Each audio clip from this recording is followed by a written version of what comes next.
IT니까 이과인가? 일단 전 문과고요. 그게 대체 뭐 하는 직업이야? 선배들은 저한테 이렇게 설명을 해줬어요. 커피 타는 것만 빼고 다 한다.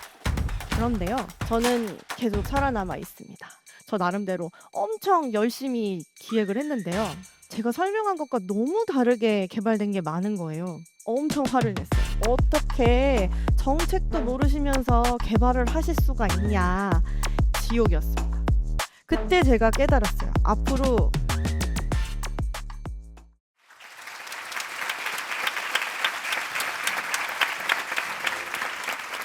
네, 저는 이커머스 만드는 일을 15년째 해오고 있는 이미준입니다. PM, PO, 서비스 기획자. 무슨 얘긴지 이해가 바로 되시나요? 처음 제 직무를 이야기하면요. IT 업계에 계신 분들은 고개를 끄덕이시는데 대다수의 분들은 그게 대체 뭐 하는 직업이야? IT니까 이과인가? 일단 전 문과고요. 저희 엄마도 아직 제 직업을 친척들에게 정확하게 설명하시기 힘들어 하십니다. 제가 처음 이 직업에 됐을 때 기획자라는 이름으로 시작을 했는데 선배들은 저한테 이렇게 설명을 해줬어요. 커피 타는 것만 빼고 다 한다. 감이 오시나요? IT 서비스 만들기 위해서는요, 개발이 필요합니다.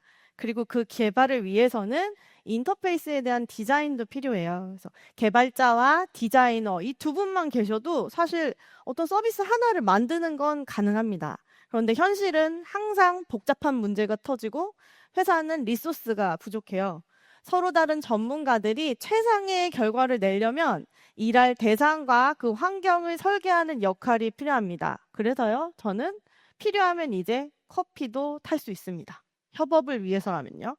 자, 그러면 이 사람 기획자인데 뭘 만들었냐 궁금하실 수 있어요. 사람들은 뭐 제프 베조스가 아마존을 만들고 스티브 잡스가 아이폰을 진두지휘했듯이 기획자라면 너 뭐 만들었니? 라는 얘기를 필연적으로 하시는데요. 이 서비스 전부 다 제가 만들었습니다. 라고 말할 수 있는 현실 기획자는 별로 없습니다. 그래서 전 15년 동안 이커머스를 만들었지만 제가 다 통째로 만들었다. 라고 말할 수 있는 서비스는 0개, 0개예요. 주문 시스템만 만들거나 뭐 취소 교환 반품 같은 클레임 처리만 만들거나 상품 등록하는 페이지만 만들기도 합니다. 그런데요, 저는 계속 살아남아 있습니다. 이 업계에서 살아남아 있다는 건 강하다는 뜻이겠죠.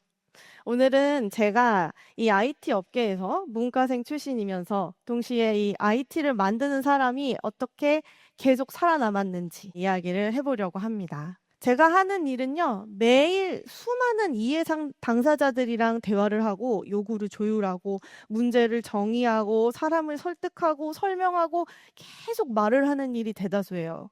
필연적으로 모두가 조금씩 양보할 수 있도록 제가 그 틀을 만들어줘야 되는데요. 그 기획자로서 역할을 잘한다는 기준은 번뜩이는 아이디어나 높은 성과, 그런 것들이 아닌 거죠.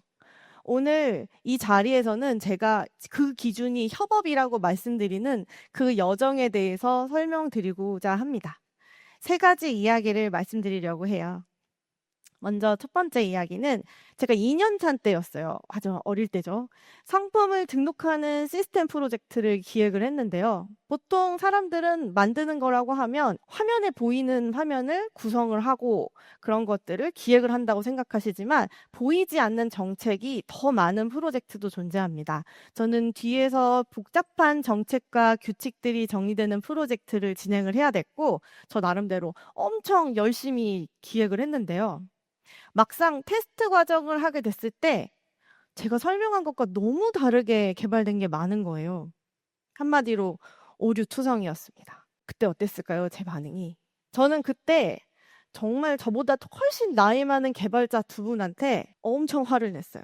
어떻게 정책도 모르시면서 개발을 하실 수가 있냐. 여기까지 진행되는 동안 왜 내 기획안을 제대로 보지 않으셨냐. 이런 걸로 막 화를 냈던 거예요. 그 표정에 제 분노가 다 드러나 있었고 제 팀 위에 팀장님한테 가서도 막 일렀어요. 개발자분들이 이러면서 막 화를 냈어요. 저는 그게 굉장히 제대로 된 대처라고 생각했습니다. 드라마에 나오는 기획자들을 보면은요, 목표를 향해서 불도저처럼 달려가요. 완벽주의를 추구하고, 그래서 끝내 쟁취하죠. 저는 그 프로젝트를 오류 다 수정시키고 배포했어요. 의기양양하게. 그런데 문제는요, 그 다음이었어요. 제가 다른 프로젝트를 해야 되는데 또 그 개발자분들이랑 해야 되는 거죠. 지옥이었습니다. 제가 새로운 기획을 가져와서 설명을 하는데 이미 서로 말도 하기 싫은 상태예요. 제가 뭐라고 하면 아 그래요 라고 하는데 내 말을 듣는 것 같은 느낌이 안 드는 거예요. 저도 그분들 얼굴도 보기가 싫은 거예요. 회의실 분위기가 이 프로젝트를 할 수 있는 분위기가 아니더라고요. 그때 제가 깨달았어요. 앞으로 하루 이틀 일할 거 아니고 10년, 20년 이 업계에서 내가 일을 해나가려면 함께 일하는 사람들과의 관계를 계속 지속해야 된다는 걸 그때 깨달았죠. 그래서 이제 제 미션은 관계를 유지하면서 프로젝트의 완성도도 높여야 된다는 거를 그때 깨닫게 됐습니다. 사실 지금 이만큼 지나고 나서 생각해보면 개발자분이 충분히 이해하지 못하신 것도 제 잘못이에요. 왜냐하면 더 좋은 방법이 있는지 개발의 입장을 물어봤을 수도 있고요. 처음부터 제 요구사항만 얘기할 게 아니라 같이 기획을 만들어 나갔다면 그분들도 이해도가 더 높았을 거라고 생각하거든요. 결국 일을 못한 사람은요, 제대로 이해시키지 못하고 나의 얘기만 내 속에서 했던 기획자인 바로 저 자신이었습니다. 지금 하는 프로젝트를 잘 오픈하는 것만이 다가 아니더라고요. 나중을 위해서 관계 정리도 필요한 거고, 궁극적으로 모든 사람들 간의 이해도를 높이는 것, 그게 결국 프로젝트가 잘 되게 하는 일이었어요. 그래서 사실은 저부터 고쳐 나가야겠더라고요. 그래서 그때 배운 게 뭐냐? 상대방을 존중하는 거고요. 그리고 기획자가 일을 잘한다는 그 기준이 계속 같이 일하기 좋은 사람이 되어야 한다는 점이었습니다. 더 넓은 협업을 하기 위해서는 상대방의 목표를 알아야 될 때도 있습니다. 제가 IT 서비스를 일을 하다 보니까요. 이쪽에서는 관련되어 있는 법 조항들이 굉장히 많아요. 이커머스의 경우에는 전자상거래법, 개인정보보호법, 광고법, 정금법 이런 다양한 법들이 저촉되는지 봐야 하거든요. 그래서 새로운 기술을 쓰려고 할 때도 법을 계속 고민할 수밖에 없습니다. 그러다 보니 법무팀하고 협업해야 되는 경우가 굉장히 많아요. 이럴 때 저희가 생각했던 기획대로 불가능한 경우가 있습니다. 이제 가장 흔한 케이스가 바로 이벤트를 만들고 싶을 때 기획자들이 원하는 건 뭘까요? 바로 신청 완료를 높이는 건데요. 그러려면 그냥 빠르게 신청을 하는 게 중요합니다. 신청 페이지에서 뭐 개인정보 동의를 받아야 된다라고 하면 이렇게 기본적으로 체크를 하고 싶어요. 그러면 전환율이 좀 더 높아질 테니까요. 법무팀에 가서 이야기를 합니다. 이벤트 접수 완료율 높이기 위해서 동의 체크박스는 기본적으로 체크된 상태로 만들려고 해요. 그럼 법무팀은요, 표정이 엄청 어두워지면서 리스크가 있어서요. 이거는 그렇게 하시면 안 돼요. 라고 얘기를 해요. 그럼 경험이 없을 때는 어떤 생각이 드냐면 나 완료율 높여야 되는데 그럼 리스크 때문에 안 된다는 건가? 대안도 없고 그냥 반대만 하나? 라는 생각이 들기도 합니다. 처음에는 법무팀이 기획자를 방해한다는 생각이 들어서 화가 날 때도 있어요. 하지만 이제 법무팀과 더 많은 대화를 나누고 일해오면서 제가 그 기준이 무엇이었던가에 대해서 좀 알겠더라고요. 법무팀은 리스크가 있다는 걸 알려주는 게 그들의 역할이었어요. 기획자는 완료율을 높여야 되지만 법무팀은 리스크를 발견을 하는 거지 대안을 제시해주는 게 법무팀의 역할이 아니었습니다. 그래서 이런 상황에서 뭐 법무팀 때문에 못해요 라고 상의자에게 이르듯이 말한다고 해서 문제 해결이 되지가 않는 거죠. 리스크를 인지를 했다면 리스크를 어디까지 감당할 것인지, 그리고 그 안에서 다른 대안을 만들어서 또 다시 찾아내는 건 기획의 몫이었어요. 법무팀의 의견을 존중하고 의사결정과 기획 추진에 대한 역할을 기획이 중심을 잡아줘야 그 다음에 더 좋은 대안이 나온 거였습니다. 여기서 얻은 제 교훈은요. 법무팀이 방해자가 아니라 리스크를 발견한다는 것. 이건 결국 각자 다른 책임을 가지고 있다는 점이었어요. 저희는 그냥 각자 다른 책임을 가지고 있는 거를 알고 나니까 이 협업이 훨씬 더 유연해지고요. 제가 잡은 목표에도 더 빠르게 다가갈 수 있다는 걸 알 수 있었습니다. 요즘에는 협업에 대해서 또 다른 문제들도 많이 일어나고 있어요. 최근에 바이브 코딩이라고 많이 들어보셨을 거예요. AI로 이렇게 뭔가 자연어 형태로 말을 지시하면 바로바로 프로그램을 짜서 구현해주는 그런 것들이 많이 있습니다. 그래서 기획자분들도요, 이전에는 개발 역량이 없었기 때문에 그냥 자신의 생각을 막 텍스트로만 설명을 하던 것들을 조금은 구현을 해서 실제 테스트를 해보고 개발자랑 상의를 할 수 있는 그런 상황이에요. 한 주니어 기획자분이 저에게 자신의 이야기를 고민 상담을 하신 적이 있습니다. 주니어 기획자분이 본인이 AI 코딩 툴로 아이디어를 구현하신 다음에 개발자분들에게 보여주면서 이렇게 만들어주세요 라고 얘기를 한 거예요. 근데 개발자분들 반응이 굉장히 안 좋았다고 하더라고요. 왜일까요? 공식적인 기획 설명을 하는 자리에서 별도의 언지 없이 마치 개발자들이 사전에 해야 되는 역할을 본인이 했다라고 설명을 하신 거예요. 개발자의 영역을 침범을 하게 된 거죠. 제가 어떻게 조언을 드렸냐면요. 만약에 사적인 자리에서 먼저 본인이 만드신 코딩했던 그 결과물을 보여드리고 제가 제 기획을 잘 이해하기 위해서 이걸 만들어 봤어요 라고 얘기를 했다면 훨씬 분위기도 좋아지고 전달하고 싶었던 개발 아이디어도 훨씬 잘 전달이 됐을 거라고 설명을 드렸었습니다. 협업자들 중에는 전문 영역을 가지신 분들이 굉장히 많아요. 아까 법무도 그렇고 개발도 그렇고 디자인을 하시는 분들도 다 그 분야의 전문가들입니다. 기획자가 전문 영역에 대해서 이야기할 때는 말의 기술이 아니라 존중의 기술이 필요하더라고요. 제가 생각하는 이 존중의 기술이란 내가 생각하는 아이디어나 정보는 주되 나의 주장을 강요하지 않고 넌지시 제시하는 방법들이에요. 즉, 상대방의 영역을 존중해 주는 것이다 라고 생각을 합니다. 이를 위해서는 타이밍, 맥락, 존중 이 세 가지가 다 지켜져야 되는 거죠. 누가 옳은가 아니면 더 많이 이야기하는가를 경쟁적으로 이야기하거나 상대방의 일, 이거 되게 개발 쉬운 거 아니에요? 라는 식으로 내려 말하지 않고 존중하면서 전문성을 인정하는 것. 그게 오히려 더 많은 전문성을 끌어낼 수 있는 힘이 되는 걸 볼 수 있었습니다. 그럴 때 오히려 기획자가 혼자 끙끙거리고 기획한 것보다 더 나은 결과를 만나는 것도 많이 체감할 수 있었어요. 제 일의 가장 본질이 협업을 잘 만들어내는 것이란 얘기를 오늘 했는데요.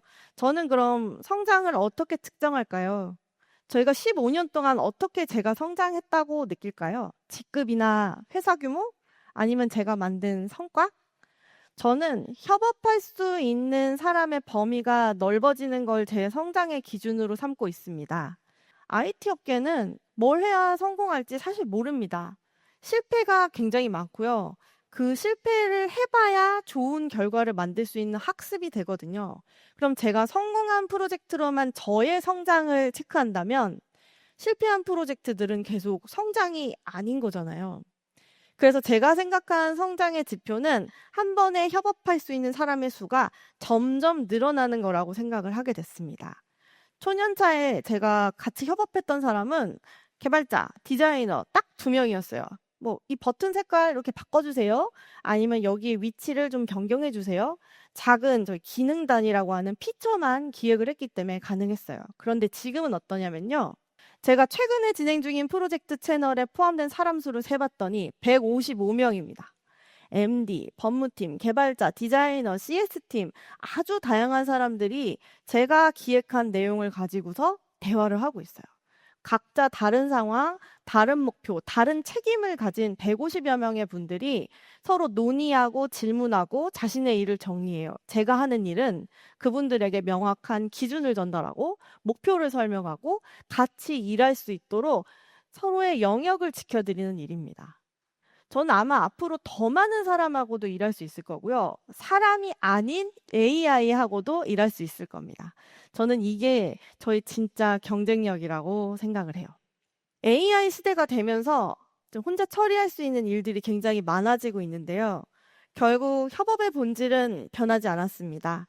저도 요새 업무에서 정말 AI를 많이 사용을 하고 있는데 과거에는 데이터 팀을 잘라서 뽑아야 됐던 데이터를 이제 AI에게 부탁을 해서 정리를 하고 있고 개발자, 디자이너들을 만나야만 할 수 있었던 일들도 어떤 때는 제가 직접 AI를 통해서 만들어서 시간을 단축하기도 합니다.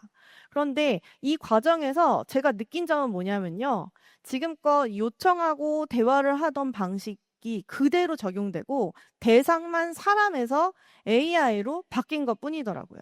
만약에 AI에게 처음 사용했을 땐 저도 AI에게 명령만 했어요. 주문 이탈률 떨어지는 이유를 정리해줘. 이런 식으로요. 당연히 결과는 별로였습니다. 이거 어디다 써? 라는 결과를 받았어요.